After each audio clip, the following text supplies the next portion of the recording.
সকাল সকাল আমার পুজো হয়ে গেছে আর শুভ সকালের অনেক শুভেচ্ছা অনেক ভালোবাসা জানিয়ে আজকে আরও একটি ভিডিও শুরু করছি। তো তুলসী গাছটা তো দুদিন আগেই কাকিমা দিয়ে পাঠিয়েছিল। তো তোমরা বলেছিলে পরিবেশের সাথে খাপ খাওয়ানোর জন্য 2-3 দিন এমনিতে রাখার জন্য। তো 2-3 দিন হয়ে গেছে, তো আজকে ভাবলাম চলো তুলসী গাছটা লাগিয়ে নিই। তো আমার ঘরেই টব ছিল মাটির, আর মাটির টবেই কিন্তু গাছ বেশি ভালো থাকে। তো বিশেষ করে তুলসী গাছটা আমি মাটির টবেই লাগাতে চাই, এবার দেখি কত দূর কী থাকে। আমাদের বাড়িতে দেখিয়েছিলে যে আমার তুলসী গাছ কত বড় হয়, আর আমাদের নতুন জমিতে তো তুলসী গাছটা কত বড় হয়েছে। তো এবার এখানে কিছু একটা তো সমস্যা হচ্ছেই, যার কারণে তুলসী গাছ টিকছে না। এক হতে পারে ড্রেইনের নোংরা গন্ধ, কারণ নোংরা জায়গায় তুলসী গাছ থাকে না। আর আরেক হতে পারে মাটির সমস্যা, আরেক হতে পারে জল বেশি ঢালার কারণে। তো এবার দেখা যাক, সব কিছুই আয়ত্তের মধ্যে আনতে পারবো, কিন্তু শুধুমাত্র ড্রেনের যে গন্ধটা সেটা তো আর আমি মানে কি করব, কারণ তুলসী গাছ তো বাড়ির বাইরেই রাখতে হয় না। তো লাগানো আমার কমপ্লিট। এখন হচ্ছে এই জায়গার মধ্যে জল দিয়ে একটু ভালো করে পরিষ্কার করে নিয়েছি, আর এখানে পুজোটা দিয়ে তারপরে একটু পরে রেডি হব। এখন কয়টা বাজে বলো তো? 7টার মতো। ঘুম থেকে উঠেছি সেই 6টার সময়, উঠে ভিডিও টিডিও এডিট করলাম, বাসি কাজ সেরে তারপরে স্নান করে পুজো দিলাম। তো দেখো আমি পুজো দিয়ে উঠলাম, জব করে উঠলাম। ও এখন পুরো জব করতে বসে প্রদীপ ধূপকাঠি সব দেখাচ্ছে। আর এই যে দেখো আমার পুজো দেওয়া হয়ে গেছে, গোপু বসে আছে সিংহাসনে। তো স্নান পুজো সব কমপ্লিট, এখন হচ্ছে রেডি হওয়ার পালা। আর শুভ সকালের অনেক শুভেচ্ছা অনেক ভালোবাসা জানিয়ে আজকে আরও একটি ভিডিও শুরু করছি। আশা করি সবাই ভালো আছো, সুস্থ আছো, আমরাও ভালো আছি। আজকে হচ্ছে রবিবার, আর আমি তো আস্তে আস্তে কথা বলছি, তো তোমাদের কথা শুনতে কোনো অসুবিধা হচ্ছে না তো, বা খারাপ লাগছে না তো? আমার তো মনে হয় তোমাদের আরও বেশি ভালো লাগবে। তো আমি এখানে বকবক করলে ও জব করতে পারবে না, তো চলো পরে কথা হচ্ছে। দেখো আজকে কি সুন্দর রোদ উঠেছে। এই দেখ আরেকজন চলে আসলো। আজকে কি সুন্দর রোদ উঠেছে, আর ফুলগুলো ফুটে আছে। কড়ি ফুল বা টগর ফুল, এই হচ্ছে বেলি ফুল। একটা আবার ঠাকুরের চরণে দিতে ভুলে গেছি। ফুল নিয়ে এসেছিল বাজার থেকে আজকে সকালবেলা কিনে, ওই জন্য ভুলে গেছি যে আমার গাছেও ফুল আছে। আর একটা জিনিস তোমাদের দেখাই, সকালবেলা রোদ, মানে এটা হচ্ছে আমাদের পূর্ব দিক, ওই পাশটা। তো ওই পাশে রোদ যখন প্রথমে উঠে তখন আমার গাছের মধ্যে ঠিক এইভাবে রোদ লাগে, সকালের রোদটা। আবার যখন 12:30-12টা বাজে তখন আবার এই পাশ থেকে রোদ লাগে। মানে গাছগুলোতে এত সুন্দর রোদ লাগে, এটাই চাইছিলাম যে ভালো রোদ লাগলে গাছ ভালো হয়, ভালো যদি রোদ না লাগে গাছও ভালো হয় না।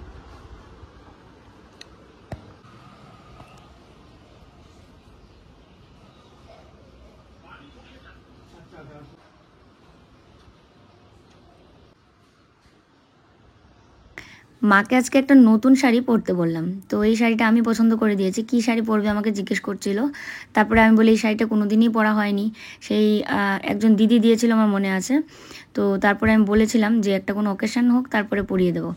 তো আজকে এই যে ঘুরতে যাচ্ছে, আর তাও আবার গপুকে দেখতে, তো সেই কারণে ভাবলাম যে এরকম একটা গোলাপি কালার বা আবির কালার একটা শাড়ি পরুক মা, তো ভাল লাগবে। তো ওই দিন যে ব্লাউজ এনে দিয়েছিলাম তার মধ্যে এই বাদামি কালারের ব্লাউজটাও এনেছিলাম, তো এই শাড়ির সাথে এই কালারটাই যাচ্ছে, তো ওইটাই আর কি পরতে বললাম। শাড়িটা ফোলা না, এটা ওই যে এই জামদানিগুলো ফুলাই, এটা মাকে দিছিল আমার একজন সাবস্ক্রাইবার দিদি, মনে নাই? একজন দিদি যে স্টেশনে দেখা করতে এসেছিল গীতা আন্টির সাথে, মনে হয় ওই জন্যই ওই দিদি মনে দিছিল আমার, ঠিক হচ্ছে। দেখি শাড়িটা সুন্দর লাগতেছিল। পেটটা ব্যথা কমতেছে আস্তে আস্তে, প্রচুর পেট ব্যথা ছিল তখন, মাঝে মাঝে কমে মাঝে মাঝে আবার বাড়ে। গ্যাস বেরোচ্ছে না ওই জন্য।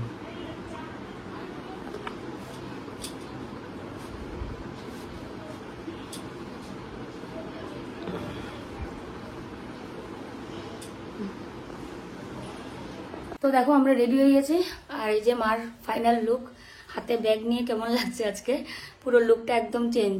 একটু হাসো, কপালটাকে খোঁজ করে রেখেছে। তো সবাই মিলে ঘুরতে যাওয়ার আনন্দই আলাদা না? চল, আমার চুল তো পরে খুব অবস্থাই খারাপ, মাথার তালু শুধু বারবার দেখা যাচ্ছে। মিকি একটু পরে আসবো, মন খারাপ ওর।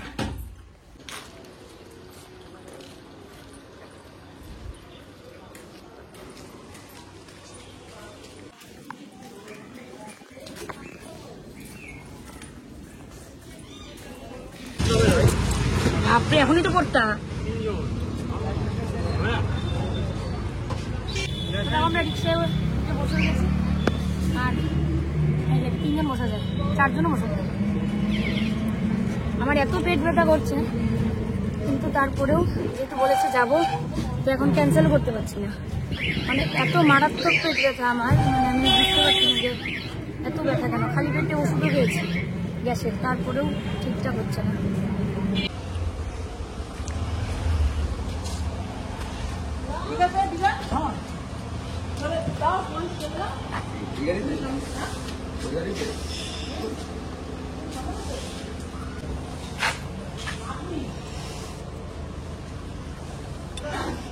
আমরা দুটো গাড়িতে যাচ্ছি, তো এদিকে শাশুড়ি বউ বসেছি, এদিকে রুম্পাদি, আর সামনে বসেছে রুম্পাদির বর। আর আরেকটা গাড়িতে হচ্ছে কল্লোল কাকিমা, তারপর হচ্ছে রুম্পাদির মেয়ে। তো এই আর কি দুটো গাড়িতে যাচ্ছি সবাই।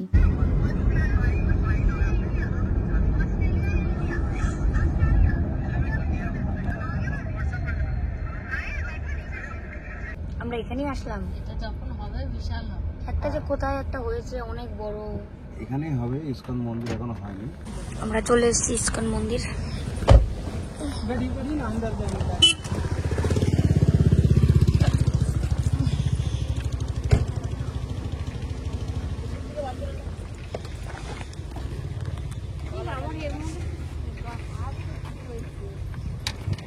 করে নাও তাহলে।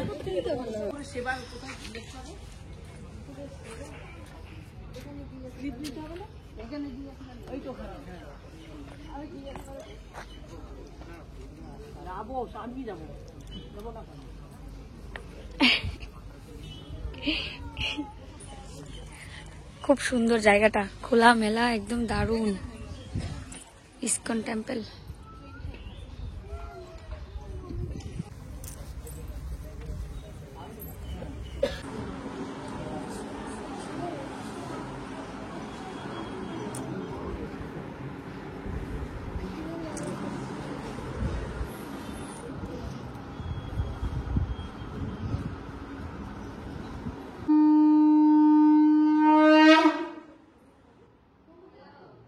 भगवान की भगवान की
তো আমরা এখান থেকে ফল কিনে নিচ্ছি পুজো দেওয়ার জন্য। এখানে এরকম সিস্টেম রয়েছে, টোকেনের মধ্যে নাম এবং গোত্র লেখে তারপরে আর কি ওই এখান থেকে যা কিনবে সেটাই আর কি ওখানে দেওয়ার জন্য, ভোগের আর কি। তো এখানে এরকম সিস্টেম, তাই এরকমভাবে আর কি নিয়ে নিচ্ছি। এখানে দেখো 4 রকমের ফল আছে।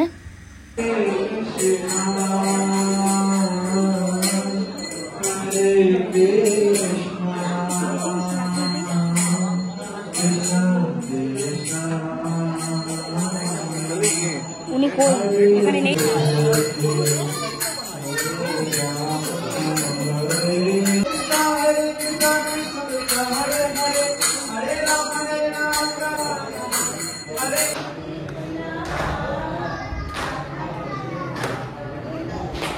আরতি শেষ করে নিয়েছি, এখানে আমরা অনেকক্ষণ বসেছিলাম, এখন খাওয়ারের ওখান থেকে ডাকছে। দিল প্রসাদ? ও দিতে চাইনি। দেখো কি মিথ্যা কথা বলছে, দেখো। আর বলেছি কি দেখো কাকিমা ওখানে বলে আসছে আমার বউ মানে না প্রসাদটা দিয়ে দিন।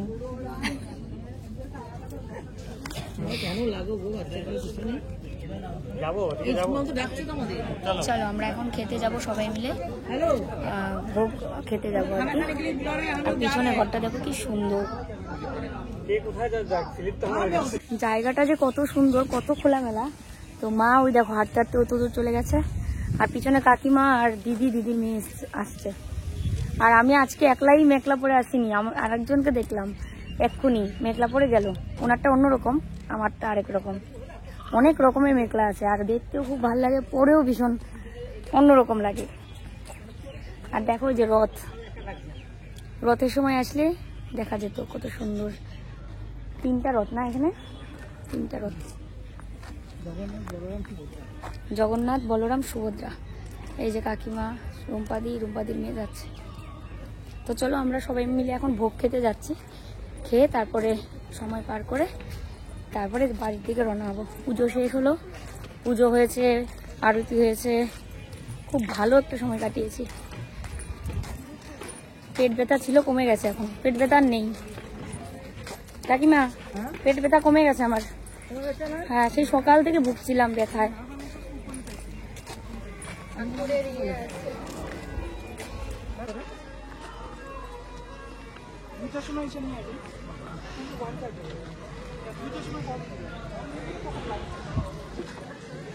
এখানে গান হচ্ছে নাকি টেপ চালিয়েছে? আমাদের কাছে কুপন বলে এখানে কুপন দিচ্ছে।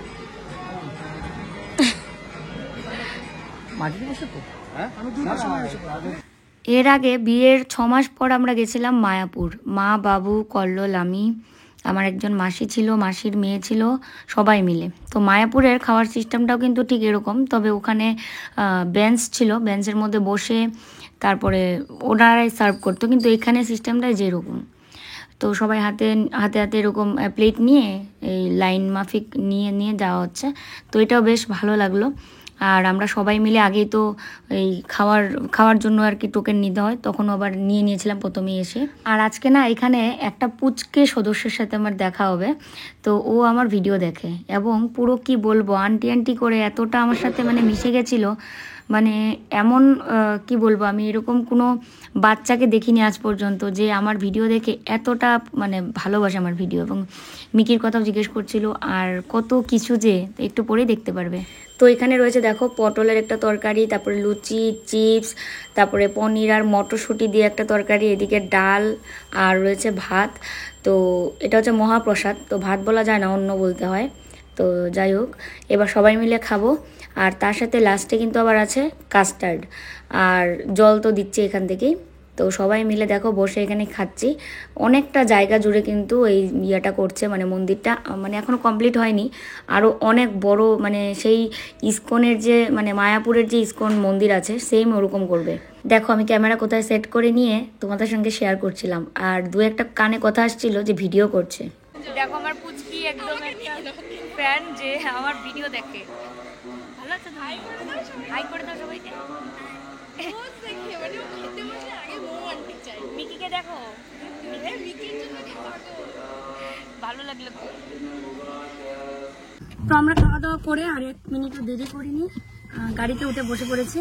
আমরা তো 2টো গাড়িতে এসেছি, তো এই গাড়িতে মা ওই গাড়িতে উঠে গেছে বাচ্চা কাচ্চাদের সাথে, মানে রুম্পাদির মেয়ে, রুম্পাদির হাজবেন্ড ওই যে দেখো ওখানে বসেছে, ওই যে না ওখানে।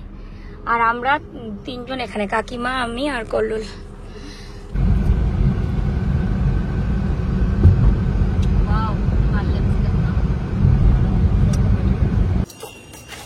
চলে আসলাম বাড়িতে, শরীর ভীষণ খারাপ, সবার চোখে ঘুম, বাড়ি গিয়ে ঘুমাবো। মেঘলাটা পড়লাম, তোমাদেরকে সামনে থেকে সেরকম একটা দেখানোই হলো না। কি সুন্দর সবাই বলছিল, কাকিমা বলছিল খুব সুন্দর লাগছে মেঘলাটা দেখতে। কল্লোল আসছে পিছনে, আমরা 2জন হেঁটে হেঁটে চলে এসেছি। 8 জনের কথা বার হচ্ছে না মুখ দিয়ে, মানে এখন গিয়ে একটু ঘুমাবো তবে একটু শান্তি। সবাই মিলে এসে ঘুমিয়েছে, তাও আমার ঘুম মানে প্রায় 1 ঘন্টার মতো মনে আমি ঘুমাইনি, তো ঠিক ঘুমাচ্ছে। আর ঘরের মধ্যে দেখো পুরো ধোয়া ধোয়া, তাই না? কারণ মা সন্ধ্যা দিয়েছে, তো মা আর আমি মনে এক টাইমেই উঠেছি ঘুম থেকে, তাই না? কে উঠছে আগে? তুমি। তা আমি মার পরে উঠেছি, তাও বেশি পরে না, মনে হয় 10-15 মিনিট, কারণ ঘুম ভেঙে গেছে। বুঝতে পারছি না, আসলে শরীর বেশি খারাপ থাকলে দেখবে ঘুম কিন্তু আসে না। তো শাশুড়ি বউ মিলে দুজনে চা খাচ্ছি, এদিকে মিকি আর আমি হেঁটে নাড়ায় নাড়ায় মুখের মধ্যে পড়বে গিয়ে।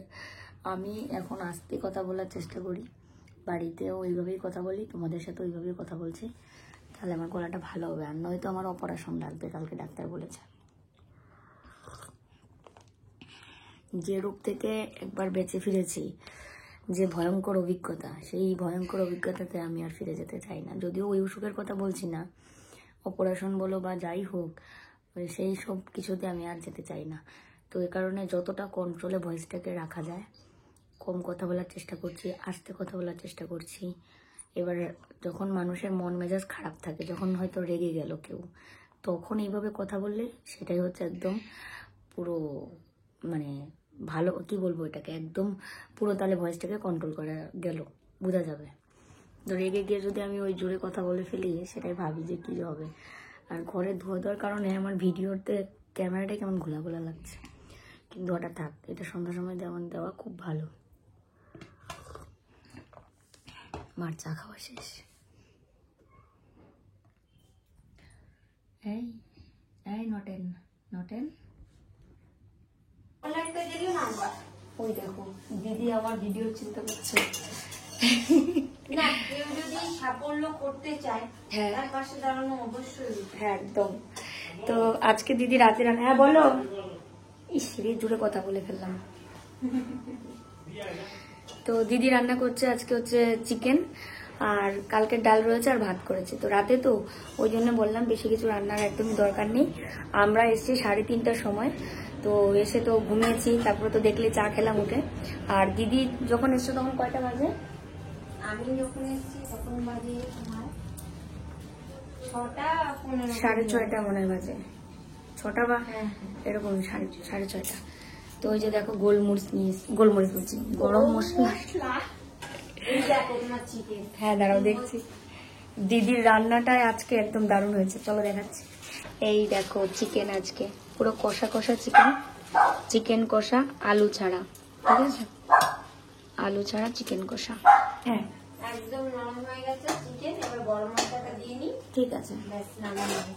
তো তারপরে কি যেন বলছিলাম, তারপরে দিদিকে বলেছিলাম যে সকালে তাহলে শোনা, কারণ আমরা তো কেউ বাড়িতে থাকবো না, তো ওই জন্য দিদি বলেছিল যে সন্ধ্যার সময় এসে রান্না করে দিয়ে যাবে।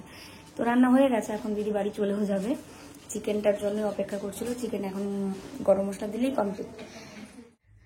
রাতে আর খাওয়া দাওয়া সমস্ত কিছু শেষ, একদম ব্রাশ টাশ করেও চলে এসেছি। আর দেখো মাথায় দিয়েছে আজকে তেল, যে তেলটা আমি বাড়িতে বানিয়েছিলাম ওটা। তো তেলটাকে গরম করে নিয়ে তারপরে মাথায় দিয়েছি, যেন সর্দি টর্দি আবার লেগে না যায়। আর একটা জিনিস এনেছি, বাথরুমে রেখেছি, সেটা হচ্ছে শ্যাম্পু। তোমরা সাজেস্ট করেছো ভিডিও দেখে যে আমার চুল যে এত পড়ে যাচ্ছে, সেই কারণে একটা শ্যাম্পু ইউজ করতে বলেছো। তো সেই শ্যাম্পুটাই আমি কিনে আনলাম, আর সেটা তোমাদের কালকে বলবো। তো যাই হোক, এই ব্র্যান্ডের আমি মানে ব্র্যান্ড প্রমোশনও করেছিলাম, কিন্তু আজকে কিনে আনতে হচ্ছে, সেটা একটা অবাক করা ব্যাপার।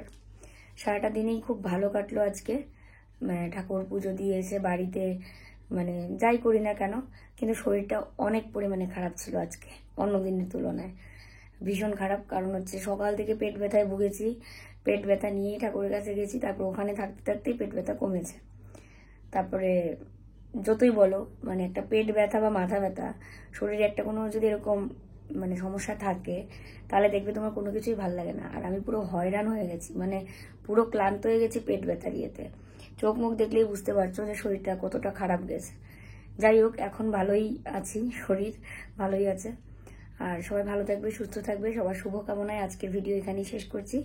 Good night, tata.